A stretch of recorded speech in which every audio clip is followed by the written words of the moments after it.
ठंड में छत पर सोने वाला गांव। पायल शाम का खाना रसोई में बना रही थी और गुस्से में साथ में बड़बड़ा भी रही थी। पता नहीं इन लोगों को क्या दिक्कत है, एक बात भी समझ में नहीं आती है, हमेशा बस अपनी ही मनमर्जी करनी होती है। अरे फिर हमारा इस घर में रहने का फायदा ही क्या है जब हमारी मर्जी का कुछ चलता ही नहीं है। एक तो इतनी ठंड है, फिर भी इन्हें समझ में नहीं आता। पायल खाना बनाकर सबको परोसती है। सभी टेबल पर बैठकर साथ में खाना खा रहे थे। चलो चलो, खाना तो खत्म होने वाला है, अब खाना खाते ही सब जल्दी से ऊपर पहुंच जाओ, सोने की तैयारी शुरू करो, आज वैसे ही पहले बहुत देर हो गई है। हाँ मम्मी, चिंता मत करो, बस अभी खाना खाकर ऊपर बिस्तर लगा देंगे, मैं और भाभी दोनों मिलकर। ठीक है, पहले हम ऊपर चले जाते हैं, उसके बाद तुम दोनों बिस्तर लेकर ऊपर आ जाना। हाँ जरूर, यही काम रह गया है ना मुझे तो। सभी खाना खा लेते हैं और उसके बाद पायल और रिया दोनों मिलकर छत पर जाकर बिस्तर लगाने लगती हैं। दोनों बिस्तर बिछा ही रही थी, तभी वहां सामने वाली छत पर, जो उनकी दीवार से बिल्कुल दीवार सटी हुई थी, उनकी पड़ोसन बहू भी वहां पर बिस्तर बिछा रही थी। और पायल, घर का सारा काम खत्म हो गया? हाँ, सबने खाना पीना खा लिया है, अभी सबका बिस्तर लगा दूंगी, सब लेट जाएंगे, उसके बाद बस बर्तन धोने बचे हैं, जाकर वही धोऊंगी। एक तो इतनी ठंडी ठंडी हवा चल रही है और ठंड में रात को बर्तन धोना बड़ा मुसीबत होता है। इसलिए सर्दी में मैं तो पहले ही काम खत्म कर लेती हूँ, उसके बाद काम करने का मन ही नहीं करता, वो भी ठंडे पानी से। तभी वहाँ पर पायल और नेहा के ससुराल वाले ऊपर आ जाते हैं। अरे शीला आ गई, आज तो तू भी जल्दी छत पर आ गई, लेकिन आज तो बहुत ही ठंडी हवा चल रही है, बड़ी ठंड है, मैं इसीलिए मोटी रजाई लेकर आई हूँ। हाँ सच में बहुत ठंडी हवा चल रही है, हमने भी मोटे कंबल और रजाई निकाल ली है, अब सर्दी बढ़ेगी और मैंने सोचा तेरे और सरला दोनों के साथ मिलकर आज गप्पे लड़ाऊंगी, इसलिए मैं छत पर जल्दी आई। आज मेरे पास तुम्हें बताने के लिए बहुत धमाकेदार खबर है। क्या कहा? सच में? बता फिर तो जल्दी। अरे रुक जा, एक बार सरला को भी छत पर आने दे, वो भी बस आती ही होगी, तब तक मैं अपनी बहू से गर्मा गर्म चाय मंगवा लेती हूँ, छत पर ठंडी ठंडी हवा में चाय पीने का मजा आएगा। दरअसल ये गांव जहाँ पर हर किसी को छत पर सोने की आदत थी, पूरा गांव ही छत पर सोता था। उन सभी को छत पर खुली हवा में सोना बहुत अच्छा लगता था। इस तरह सभी छत पर पहले जाकर थोड़ी बहुत देर बात करने की आदत थी और उसके बाद सभी एक दूसरे से बात करते हुए सो जाते थे। लेकिन वहीं दूसरी तरफ जब पायल नीचे बर्तन धोने आती है तब वो गुस्से में बर्तन धो रही थी और वो पहले से ही गुस्से में थी। गुस्सा आना तो लाजमी है ना, बताओ भला ऐसी छत पर कौन सोता है। अरे मैं तो घर की बहू हूँ, कम से कम मुझे तो कमरे में अकेले सोने दो, ऊपर से इतनी सर्दी में छत पर सुला देते हैं। गर्मियों में तो मैंने कुछ नहीं कहा था, लेकिन कम से कम सर्दी में तो मुझे चैन से सोने दो। तो बहू को छत पर सोना पसंद नहीं था, जो कि जरा लाजमी भी है। वहीं दूसरी तरफ सरला की बहू, जिसकी अभी नई नई शादी हुई थी, वो भी छत पर बिस्तर लगाने जा रही थी, लेकिन उसने घूंघट किया हुआ था, जिसकी वजह से वो सीढ़ी पर गिर जाती है। ओए माँ, मर गई मैं तो, फूट गई, बड़ी जोर की लगी है, पैर भी मुड़ गया। उसकी आवाज सुनकर उसकी सास सरला और उसकी ननंद मोना दोनों वहां आती हैं। अरे भाभी, क्या हो गया? आप ऐसे क्यों चिल्ला रही थी? मैं सीढ़ी पर गिर गई हूँ, बहुत जोर से चोट लगी है और मेरा पैर भी मुड़ गया है। मुझे नहीं लगता अब सोने में ऊपर जा पाऊंगी, आप सब ऊपर चले जाइए, मैं रहने देती हूँ। ला दिखा, मुझे जरा सी ही तो चोट लगी है तुझे, तू भी ना बहू बहुत ही ज्यादा नाजुक कली है। चल मैं और मोना तेरी मदद करते हैं ऊपर छत तक जाने में, चिंता मत कर, हम तुझे यहाँ नीचे अकेले नहीं छोड़ेंगे, हम सभी का बराबर ध्यान रखते हैं। रही बात बिस्तर लगाने की, तो वो भी आज मोना ही लगा देगी।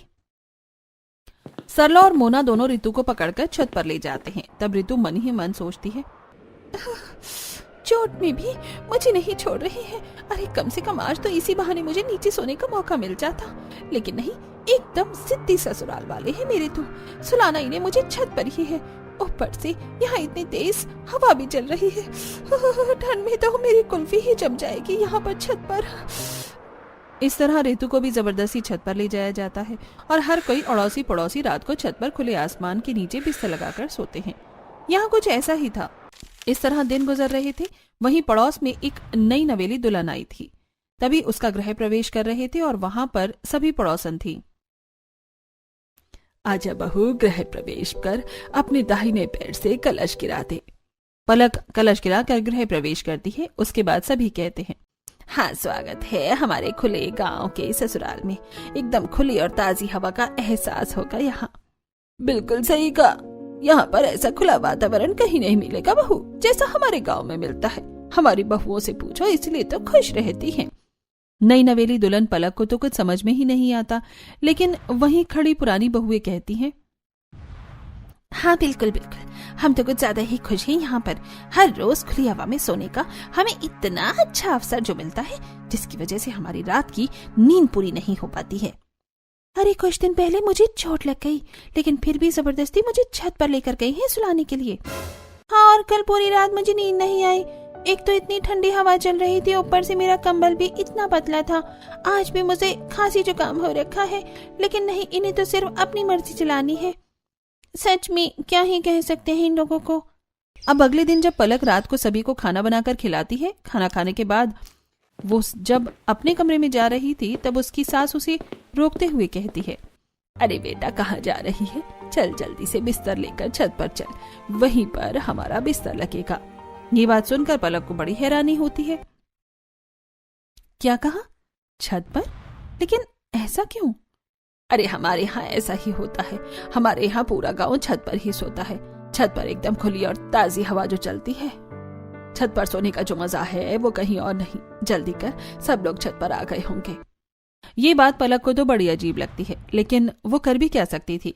जैसा उसकी सास ने करने को कहा, उसने वैसा ही कर लिया। उनके पीछे पीछे छत पर चली जाती है और चारों तरफ नजरें घुमाकर देखती है कि लगभग पूरा गांव ही अपनी छतों पर बिस्तर बिछा रहा था और आधे लोग तो सो भी गए थे। तभी उनकी पड़ोसन सुनीता कहती है, अरे वाह, हमारी नई नवेली दुल्हन भी आ गई छत पर। कैसे नहीं आती, छत पर सोने का मजा ही जो अलग है। वही तो, छत पर खुले में सोना जितना मजा और कहीं हो भी सकता है भला। वहीं दूसरी तरफ सुनीता की बहू मन में सोचती है, ये लोग कुछ भी अपने मन में खुद ही सोच लेते हैं, हमें अच्छा लगेगा। लेकिन इन्हें कौन बताए, हमें जो छत पर सोना बिल्कुल भी पसंद नहीं है, लेकिन जबरदस्ती ऊपर उठाकर ले आते हैं। मैं तो पलक का सोच रही हूँ, बेचारी को शादी के दूसरे ही दिन छत पर जाकर सोना पड़ रहा है। पता नहीं मन में क्या क्या सोच रही होगी। सभी बिस्तर लगाकर सो जाते हैं, लेकिन पलक, जिसके लिए ये सब बिल्कुल नया था, उसे बिल्कुल भी नींद नहीं आती। वो आंखें खोलकर देखती है कि उसके पूरे ससुराल वाले आराम से खर्राटे मारकर सो रहे थे। वो बड़ी परेशान हो जाती है। यार, यहाँ छत पर कितनी तेज हवा चल रही है। मेरे ससुराल वाले नहीं, मुझे तो लगता है पूरे गांव वाले ही पागल हैं। भला ऐसी सर्दी में इतनी ठंडी हवा में छत पर कौन सोता है? सभी लोग कैसे खर्राटे मारकर सो रहे हैं? मुझे तो बिल्कुल नींद नहीं आ रही, मुझे तो बहुत ठंड लग रही है। इस तरह पूरी रात ठंडी हवा में पलक की कुल्फी जम जाती है। वो पूरी रात एक पल भी चैन से नहीं सो पाती और बस करवट बदलती रह जाती है। अगले दिन सुबह पलक सभी को चाय बनाकर देती है। ठंड में सुबह सुबह चाय का अलग ही मजा है। अच्छा बहू, एक बात बता, रात को तुझे मजा आया ना ऊपर सोने में? हे भगवान, ये कैसा सवाल हुआ? मजा तो आया ही होगा माँ। अब ठंड में यहाँ पर इतनी खुली और ताजी हवा में छत पर सोने का मौका मिलेगा तो हर किसी को अच्छा तो लगेगा ही। हे भगवान, मुझे तो मेरा पति भी बिल्कुल पागल ही लगता है। ठंड में छत पर कौन सोता है? इस तरह सभी गांव वाले हर रोज छत पर ही सोते थे, लेकिन बहुओं को बिल्कुल भी नींद नहीं आती थी। ना तो उन्हें बिल्कुल भी आदत थी छत पर सोने की, और ऊपर से उन्हें बहुत सी परेशानी भी होती थी। एक रात जब सभी आराम से सो रहे थे, तब पायल, अरे यार, छत पर तो इतने मोटे मोटे मच्छर हैं, लगता है एक ही दिन में ये मेरा सारा खून पी जाएंगे। अब क्या करूं? ऊपर से मुझे बहुत ज्यादा ठंड भी लग रही है। पायल को बिल्कुल भी नींद नहीं आ रही थी और वो आंख बंद करके दोबारा सोने की कोशिश करती है, लेकिन तभी उसकी ननंद रिया उसके ऊपर पैर रख देती है, जिसके बाद उसे गुस्सा आता है। लो जी, बस इसी चीज की कमी रह गई थी। मेरे ऊपर इतना भारी 10 किलो का पैर रख दिया है। सब इतना चिपक कर सोते हैं, बिल्कुल नींद नहीं आती है। पायल गुस्से में रिया का पैर उठाकर फेंक देती है और दोबारा सोने की कोशिश करती है, लेकिन इस बार रिया उसके ऊपर हाथ रख देती है। कौन सी मनहूस घड़ी में मैं आकर इस गांव के ससुराल में फंस गई हूँ। सिर्फ इस ससुराल में नहीं, इस गांव के किसी भी ससुराल में आना बेवकूफी है। इस बार पायल उसका हाथ हटाती है और उसके बाद वो उठकर टहलने के लिए छत के दूसरे कोने पर जाती है। तभी सामने उसे लंबे बालों वाली एक परछाई नजर आती है, जिसे देखकर वो डर जाती है और हल्का चिल्लाती ही है कि चुड़ैल। अरे शांत, चुप हो जा पायल, कोई चुड़ैल नहीं है, मैं हूँ सीमा। अच्छा तुमने तो मुझे डरा ही दिया। तुम अब तक सोई नहीं? अरे यार कहाँ, एक तो इतनी ठंडी हवा चल रही है, बड़ी ठंड लग रही है, ऊपर से इतने मोटे मोटे मच्छर काट रहे हैं, पूछो ही मत। सच में यार मेरा भी यही बुरा हाल है। एक तो मेरे ससुराल वाले इतना चिपक कर सोते हैं, मुझे जगह ही नहीं मिलती। ऊपर से इतनी ठंड में छत पर सोना पड़ रहा है जहाँ बिल्कुल भी नींद नहीं आती। सर्दी में तो इंसान को ज्यादा सोना चाहिए और हमें तो ढंग से रात को भी सोने को नहीं मिल रहा। सच में यार कहाँ फंस गए हम। इस तरह दिन गुजर रहे थे और उन्हें जबरदस्ती छत पर सोना पड़ रहा था। कुछ दिन बाद गली के कोने पर सभी पड़ोसनी इकट्ठा होती हैं। सभी साथ मिलकर बाजार में सब्जी लेने जा रही थी। क्या हाल है तुम सबका? क्या ही हाल हो सकता है, बद से बदतर हो रहा है। पूरी पूरी रात नींद नहीं आती, बस करवट बदलते रह जाते हैं। इतनी ठंड में ऊपर से जुकाम भी हो गया है। सच में इतनी ठंड में ढंग से सोने को भी नहीं मिलता है। देखो तो जरा हमारी हालत को, जीते जागते ज़ॉम्बी लग रहे हैं। सच में मेरी तो कुछ ही दिनों में हालत खराब हो गई है। आप सब तो फिर भी बहुत पहले से यहाँ पर रह रहे हैं, इतना समय कैसे झेला? सच में बस झेलना पड़ रहा है, लेकिन अब मैं बहुत परेशान हो गई हूँ। बस बहुत हो गया। आज मैं अपने ससुराल वालों से इस बारे में बात जरूर करके रहूंगी। हाँ बिल्कुल सही, हमें एक बार अपने ससुराल वालों से इस बारे में बात कर लेनी चाहिए। हालांकि वो हर बार मना करते हैं, लेकिन हमारी हालत तो देखो, तबीयत भी कितनी खराब हो रही है, ऊपर से ठंडी हवा में सोने में। इस तरह गांव की सभी बहुएं अपने ससुराल वालों से बात करने की ठानती हैं। सभी जब सब्जी लेकर घर आती हैं पायल के घर। आज मैं छत पर नहीं सोऊंगी मम्मी जी, मेरा गला बहुत ज्यादा खराब है और तबीयत भी ठीक नहीं है। अरे कोई बात नहीं, छत पर सोने से सब ठीक हो जाएगा। लेकिन छत पर सोने से सब ठीक कैसे होगा? बिल्कुल होगा, जब तुम ठंडी और ताजी हवा में सोओगी तो सब ठीक हो ही जाएगा। बल्कि उसमें तो तबीयत और ज्यादा खराब हो जाएगी। मुझे छत पर नहीं सोना है, मैं नीचे यहाँ अपने कमरे में अकेले से सो जाऊंगी। ऐसे कैसे सो जाओगी? हमारे घर की परंपरा है, हर कोई ऊपर छत पर एक साथ ही सोता है। तुम ऐसे हमारी बात के खिलाफ नहीं जा सकती। चुपचाप जल्दी से शाम का खाना और काम खत्म करो और बिस्तर लेकर ऊपर चली जाओ। वहीं दूसरी तरफ नेहा के घर में, मुझे छत पर इसलिए नहीं सोना क्योंकि मुझे वहाँ नींद नहीं आती और अब सर्दी भी बढ़ गई है, बहुत ठंडी हवा चलती है। तो क्या हुआ, रजाई भी तो मोटी है और हम भी तो सोते हैं, हमें तो कोई ठंड नहीं लगती। लेकिन माँ जी क्या छत पर सोना इतना ही जरूरी है? अब सर्दी है, बिल की भी कोई चिंता नहीं। अब तो मैं कम से कम आराम से अपने कमरे में नीचे सो सकती हूँ। नहीं, तुम्हें पता है हमारे गांव में ऐसा ही होता है। पूरा परिवार एक साथ मिलजुल कर रहता है और सभी काम एक साथ करता है। हम खाना भी एक साथ बैठकर खाते हैं और सोएंगे भी एक साथ ही। आगे से इस बारे में कोई बात ना हो। इस तरह हर किसी को वही बात सुनने को मिलती है। अरे भला सोने एक साथ क्यों जरूरी है? अलग अलग भी तो सो सकते हैं, लेकिन नहीं, इन्हें तो सोना भी एक साथ ही है। अगले दिन शाम को, आजकल छत पर सोने में कितना मजा आ रहा है ना, कितनी ठंडी मस्त हवा चलती है। सच में मजा आ जाता है, लेकिन कल मेरी बहू ऊपर छत पर सोने से मना कर रही थी। अरे मेरी बहू भी मना कर रही थी, मैंने तो डांट दिया। हाँ मैंने भी वही डांट दिया। बताओ, उन्हें तो कुछ पता ही नहीं है कि छत पर सोना कितना अच्छा होता है। हाँ मेरी नई नवेली बहू भी कल मना कर रही थी, लेकिन मैंने उसे भी समझाया कि ऊपर खुली और ताजी हवा में सोना कितना अच्छा होता है। एक तरफ बहुओं का अलग मत था और दूसरी तरफ सास का अलग, लेकिन अंतिम फैसला तो सास का ही चलना था। जब सीधे तरीके से बात करने पर काम नहीं चला, तब सभी बहुएं फैसला करती हैं। कहते हैं जब घी सीधी उंगली से ना निकले तो उंगली टेढ़ी करनी पड़ती है। तो दीदी चम्मच से घी निकाल लो। अरे पलक, ये कहावत है।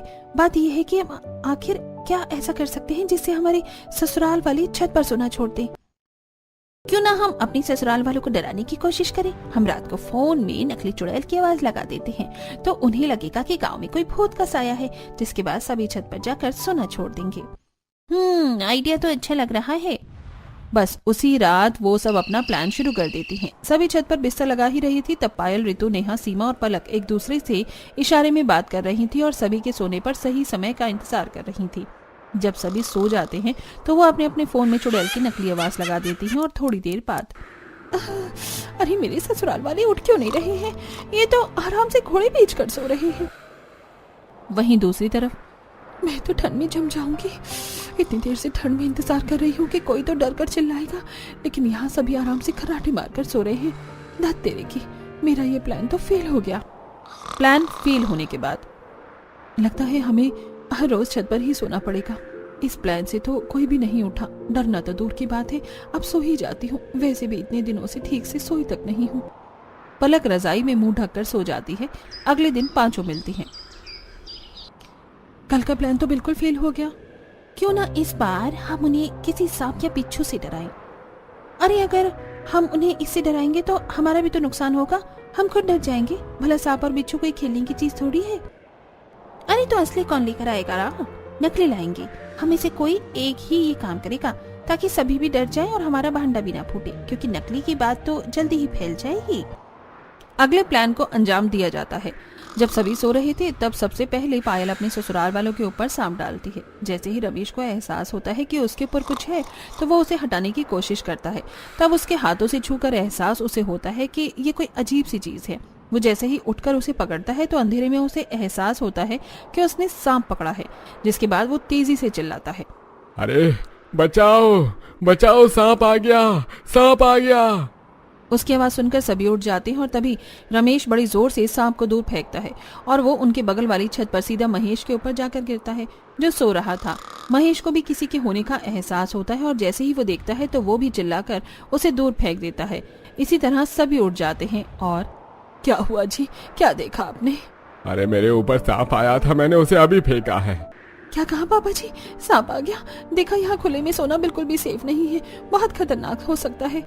वहीं बगल वाली छत से महेश भी डरते हुए कहता है, अरे मेरे ऊपर भी सांप आ गया था, मैंने अभी दूर फेंका है। ये तो बहुत खतरनाक बात है। अचानक से यहाँ सांप कैसे आ गया? देखो वो कोने में पड़ा है, हमें लाइट जलाकर देखना चाहिए, उसे भगाना चाहिए, नहीं तो खतरनाक हो सकता है। वो सब लाइट जलाकर देखते हैं तो उन्हें पता चलता है कि वो तो नकली सांप था। इसके बाद उन सबको गुस्सा आ जाता है। ऐसा मजाक करते हुए किसी को शर्म नहीं आती? किसने किया है हमारे साथ ऐसा भद्दा मजाक? अरे सच में ये तो बहुत गलत बात है, किसी को ऐसा नहीं करना चाहिए। बताओ कितनी ज्यादा गलत बात है। अगर हमें पता चल गया ना ऐसा मजाक किसने किया है तो हम उसे छोड़ेंगे नहीं। सोते हुए भी कोई किसी को डराना अच्छी बात है क्या?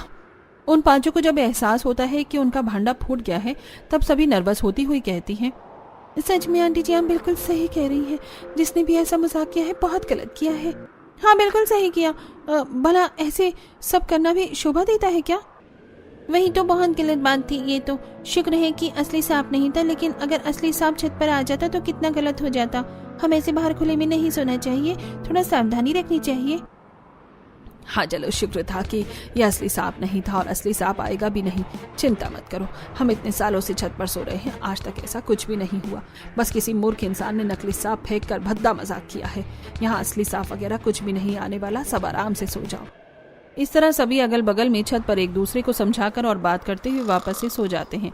फिर से पायल भीड़ में सोते हुए सोचती है, अब इतनी ठंड में छत पर ही सोना होगा। हे भगवान, मेरा तो दूसरा प्लान भी फेल हो गया। मुझे तो लगता है बुढ़ापे तक मुझे छत पर ही सोना होगा। तभी रिया अपना पर पायल पैर रख देती है। हाँ बस इसकी और कमी बाकी थी। इस तरह उन सभी ने अब हार मान ली और उनके ससुराल वाले यानी पूरा ही गांव छत पर सोना नहीं छोड़ सकता था। लेकिन वहीं दूसरी तरफ हर किसी की अब तबीयत कुछ ज्यादा ही खराब हो रही थी। अरे मुझे तो इतनी ज्यादा खांसी हो रही है, समझ नहीं आ रहा क्या हो रहा है।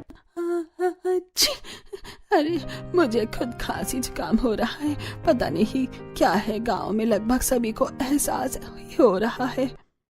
आप मेरी बात मानिए चाहे मत मानिए, लेकिन ये सब ऊपर छत पर सोने की वजह से ही हो रहा है। इतनी ठंडी हवा में हम छत पर सोएंगे तो तबीयत खराब होगी ही। नहीं, हम हर साल सर्दी में छत पर ही सोते थे, लेकिन पहले तो कभी ऐसा नहीं हुआ। हवा की वजह से ऐसा नहीं हो रहा है और थोड़ा बहुत तो हर सर्दी में होता ही है। इसकी वजह से हम खुली ताजी हवा में सोना कैसे छोड़ सकते हैं। वहीं दूसरी तरफ सीमा के घर में सबकी हालत खराब थी। अरे मुझे तो बुखार भी हो गया है, पता नहीं कैसा सर्दी का मौसम आता है, हर बार बीमार करके जाता है। मैं कह रही हूँ सब ऊपर छत पर ठंडी हवा में सोने से हो रहा है। ऐसा नहीं है, हम इतने समय से छत पर सो रहे हैं और मैं भी तो छत पर सोता हूँ, लेकिन मैं तो बिल्कुल ठीक हूँ, मुझे कुछ नहीं हुआ। सीमा की सास की तबीयत तो खराब ही थी, लेकिन उसके बच्चे की भी तबीयत खराब हो रही थी। फिर भी कोई समझने को तैयार नहीं था। बेटा ये बुखार की दवाई पी लो वरना तबीयत ज्यादा खराब हो जाएगी। नहीं मम्मी, दवाई बहुत ज्यादा कड़वी है, मुझे पसंद नहीं है। मैं जानती हूँ बेटा, दवाई कड़वी है, लेकिन तुम्हें दवाई तो पीनी ही होगी, वरना तुम ठीक कैसे होगे। अच्छा चलो दवाई पी लो, फिर मैं तुम्हें बहुत टेस्टी चीज खिलाऊंगी। जैसे तैसे करके बच्चे को समझाकर सीमा दवाई पिलाती है। सबकी तबीयत खराब थी, लेकिन फिर भी कोई भी छत पर सोना नहीं छोड़ रहा था। कुछ दिन बाद सभी के टेस्ट करवाए जाते हैं और लगभग काफी ही लोगों की तबीयत ज्यादा खराब थी। जब गांव का डॉक्टर ये रिपोर्ट देखता है तो वो अपने जूनियर डॉक्टर के साथ गांव में कैंपेन के लिए जाता है। वहां पर वो सरपंच के साथ मिलकर सभी गांव वालों को इकट्ठा करते हैं। तो बताइए डॉक्टर साहब, ऐसी कौन सी बात है जो आप हम सभी गांव वालों से करना चाहते हैं और जो बहुत जरूरी है? क्या कोई समस्या है? हाँ सरपंच, बिल्कुल बहुत बड़ी समस्या है जो इस गांव में हवा चल रही है। ये बात सुनकर एक बार को सभी गांव वाले घबरा जाते हैं। लेकिन ऐसा क्या है जिसकी वजह से सभी गांव वालों को खतरा है? मैं आप सभी को समझाता हूँ। देखिए, आप सभी बहुत समय से ही छत पर सो रहे हैं, जो कि बहुत अच्छी बात है। हमें ऐसा करना चाहिए। छत पर ठंडी और ताज़ी हवा में सोने पर हमारा शरीर मजबूत होता है और इम्यूनिटी सिस्टम भी अच्छा होता है। अरे बिल्कुल सही कहा डॉक्टर आपने, इसीलिए तो हम सभी पूरा गांव मिलकर छत पर रात को सोते हैं। वहीं दूसरी तरफ बहू वाला ग्रुप, ये डॉक्टर सटिया गया है क्या? हमारी मुसीबत कम करने की बजाय बढ़ा रहा है। डॉक्टर आगे अपनी बात कहते हैं। हाँ बिल्कुल, हमारे पूर्वज भी पहले छत पर सोते थे, क्योंकि पहले बहुत सारे पेड़ पौधे होते थे, खुली हवा होती थी। पहले इतनी गाड़ियां और टेक्नोलॉजी भी नहीं थी, लेकिन अब धीरे धीरे जमाना बदलने लगा है, टेक्नोलॉजी होने लगी है। अब घर में हर फ्रिज, एसी, टीवी और बहुत सी बाइक और गाड़ियां भी हैं, जिसकी वजह से हवा दिन ब दिन दूषित होती जा रही है। खासकर सर्दियों के मौसम में, जिस समय पराली भी बहुत ज्यादा जलती है, जो कि पॉल्यूशन का बहुत बड़ा कारण है। अरे बिल्कुल सही कहा आपने, लेकिन इन सब बातों का क्या तात्पर्य है? इन सभी बातों का तात्पर्य है कि अब जो आज की हवा है वो पहले के जमाने की तरह बिल्कुल शुद्ध और ताजी नहीं रही, जिसकी वजह से हमारे शरीर में बहुत गंदी हवा जाती है। दिन में तो हमारी मजबूरी होती है घर के बाहर जाकर खेतों में काम करना या हमारा नौकरी करना, लेकिन रात को आप सभी की ऐसी कौन सी मजबूरी है जो आप सब छत पर सोकर इतनी गंदी हवा को अपने शरीर के अंदर लेकर जा रहे हैं? रात को तो हमारा शरीर रेस्ट करता है, सारी गंदी हवा को बाहर निकालता है, लेकिन आप सभी उसे रेस्ट देने के बजाय वही गंदी पोल्यूशन वाली हवा में सोकर अपने शरीर को और दूषित कर रहे हैं। ये बात सुनकर सभी गांव वाले हैरान हो जाते हैं और समझने की कोशिश करते हैं कि आखिर डॉक्टर सच में उनसे क्या कहना चाह रहे थे। देखिए, इसीलिए आधे से ज्यादा गांव बीमार हो रहा है। हर किसी को खांसी, जुकाम, गला खराब हो रहा है, ये सब पोल्यूशन की वजह से। जब मैंने आप सभी की रिपोर्ट को चेक किया और मुझे इसका कारण पता चला, तो मैंने जल्दी से फैसला किया कि आप सभी को इस बारे में बताया जाए। देखिए, ये सोच अच्छी है कि खुली और ताजी हवा में सोना चाहिए, लेकिन आजकल वो खुली और ताजी हवा है कहाँ? पहले के जमाने में पोल्यूशन नहीं था तो सब शुद्ध था, लेकिन आजकल आप वाकिफ हैं कि सब सच्चाई से। तो फिर इतना बड़ा खतरा क्यों मोल लेना, जिसकी वजह से हमारी तबीयत खराब होती है और ये हमारे स्वास्थ्य के लिए बहुत हानिकारक है। अरे बिल्कुल सही कहा डॉक्टर ने।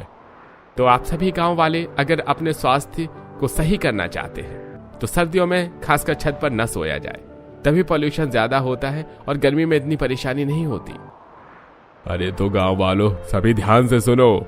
हमारी पुरानी जो प्रथा थी छत पर सोने की, वो पुराने जमाने के हिसाब से ठीक थी, लेकिन बदलते समय के हिसाब से और बढ़ते पोल्यूशन की वजह से अब हमें फैसला लेंगे कि छत पर कोई न सोए, खासकर सर्दियों में।